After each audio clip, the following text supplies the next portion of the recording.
Welcome back, guys. Let's have a little chat first. So basically this is the desk where I shoot everything. I know it is looking horrible, but that's not it. My lighting system, as you can see, I do not have the world's best lighting over here, and I usually use this sunlight, and because of this newly installed cupboard over here, the lighting is completely blocked. So what I am going to do today is shoot the video over here. As you can see, my fancy smashy new desk. These over here definitely have nothing to do with the video. They're just there to look good. And here is what you guys been waiting for.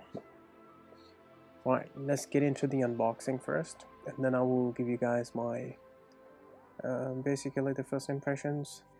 Oh wait, I forgot to put this in the box. So honestly, I've been using this watch for over a month now, and I was just too busy with everything going on in my life, and did not really shoot the video.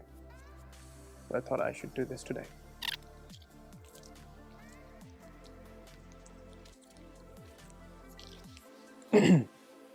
Okay, so take two. Right, so let's just pretend it was always in this box, and this is the first time me opening this box. Well, there's one thing that I really like to mention over here first, is I did not get the sleeve this time around. I get all my watches from AD, well, at least until now. And this time they decided not to give me the sleeve for this box, the outer sleeve. And when I asked them, and they were like, no, sorry, Rolex has said we shouldn't be providing that. I mean, this is, well, it is actually annoying because this box, this cream color, it is going to be dirty. This is like a dust magnet. But anyways, I think they're quite cheap to buy on Amazon or something like that. So let's just get into the unboxing and stop ranting over here. Basic stuff. You guys have seen this thousands of times. Oh, okay. There you go.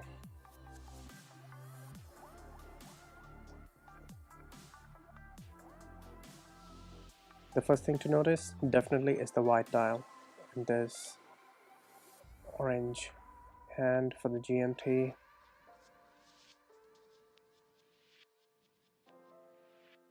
I have actually scratched this watch over here just after a week of using it.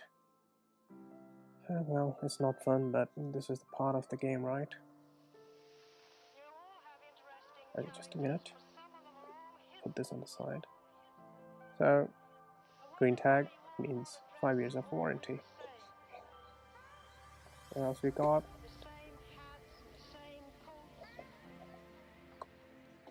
The booklet, of course, Explorer 2. Service manual. And a warranty card, which is in my bank safe right now, so I'm sorry I can't show you guys a warranty card, but they're pretty standard. Right, okay, now we can get into the actual video, which is the impressions and what I actually think about this watch. By the way, I have one link removed. I have 7.5 inches wrist, so this watch can pretty much fit anyone. I mean, I'm saying anyone, but there are so many people with bigger wrists than mine, but I still consider 7.5 inches wrist as pretty standard. Right, okay, let's have a little go around. So thickness, I guess I have mentioned in the previous videos that the thickness of a watch is quite important for me, and this is the only reason I didn't wanted to go for the Blackbear Pro. The face of Blackbear Pro is so good, but the thickness, it is actually a deal breaker for me, so I didn't go for it. And when I asked my AD for the Explorer 2, there was a little bit of a wait, of course, but it was achievable, and it wasn't a crazy wait for like a Daytona or the Pepsi or something like that. So I decided to wait for it and yeah, go for a better watch, you know. This camera never focuses. I think I have to look into the autofocus settings. Anyways, the build quality, nothing to complain about. Great, awesome. 42 millimeters diameter of the case. I think about 12.5 millimeter thick. I'm not sure. I didn't do the measurements of the thickness, but it is pretty thin. You can see that over here. The lug width over here is 22. I always used to think that any lug width more than 21 millimeter is really bad. They look humongous. But holding this in my hand, I guess it's not. 22 millimeters lug width is still acceptable.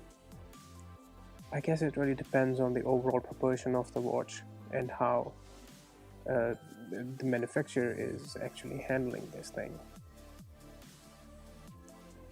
Another thing about this, it is a heavy watch. Like, you can really notice the heaviness, the weight of this watch. Some people say that weight is like, you know, it's just another thing of quality. Like, if it is heavy, it's a good quality watch. Well, I don't know about that, because titanium is quite light and they are bloody nice watches. A little wrist shot, safety clasp, always good to have. So again, 7.5 inches wrist.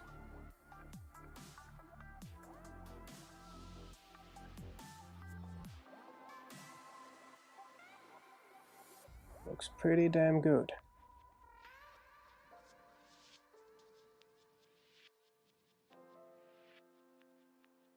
So I have taken this watch to the beach.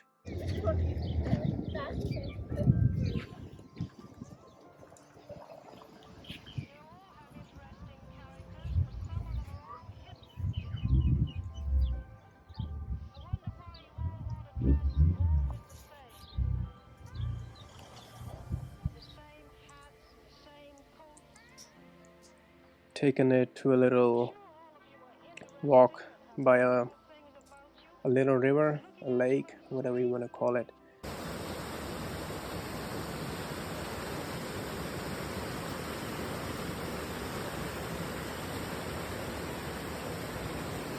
It was a nice walk and really nice scenic views.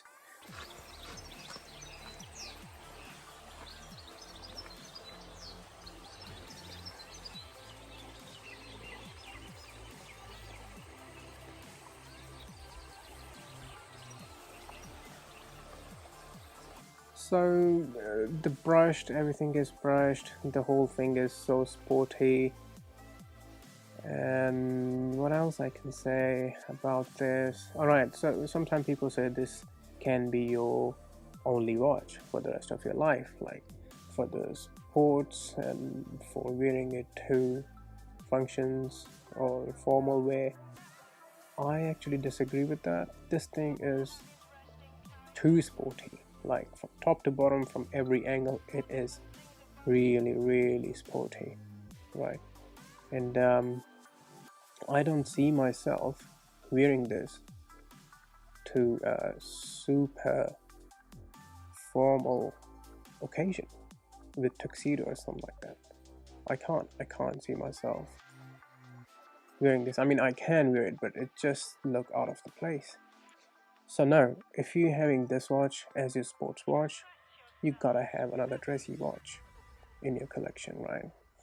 I mean, I don't know if two watches is called collection or not, but yeah, you gotta have something dressy. In my case, though, I have Omega Speedmaster, which kind of like sports and slash formal watch, but I am planning to buy a Cartier Santos, which will be my proper dressy watch, or maybe the JLC version. But this can't be formal, guys. Come on, it just can't.